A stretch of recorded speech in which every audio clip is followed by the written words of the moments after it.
Hello everyone, Andy, Sally and I are very sorry that we are not with you today to enjoy the thrill of you getting to 60. I've been watching your hair over a number of years as it gets to my sort of levels, but I've always had a sneaking suspicion that you are busily dyeing your hair black in order to maintain your youthful looks. So now there is no further reason to waste any more money on this. So I have a few words of advice to any of your friends who are sharing this day with you. Not so much advice, more what I like to call survival tips. Number one, first rule is this: Andy can always be relied upon to lead you astray. Beware any innocent suggestion that he needs to stop by any licensed premises, to pick something up, or to leave a message, or to do some shopping. Believe you me, it will end in trouble. There is no such thing as a short session in the pub. My most dramatic example of this is at a very young age.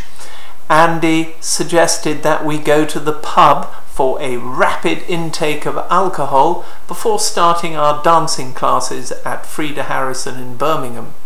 We were both very young, well below the drinking age when we were doing this, and as a result I could not hold a single step together. I lurked in the back of the hall and tried not to join in any dances at all.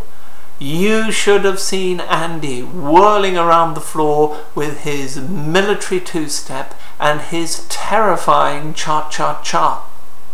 So always remember that when you invite Andy for lunch, he will stay for supper as well. Feel free to test this rule out at any time. Number two, if there is anything embarrassing to say or completely inappropriate, you can rely on Andy to say it. A few people will remember, and believe you me, they will shudder at the great 1996 Thanksgiving lunch in Rye, New York, when Andrew started the event for his American guests with the well-known toast, "Thank God for the British. Without us, none of you would be here today to celebrate this holiday in the first place." Number three is this: life would be so dull, boring and uninteresting without Andy.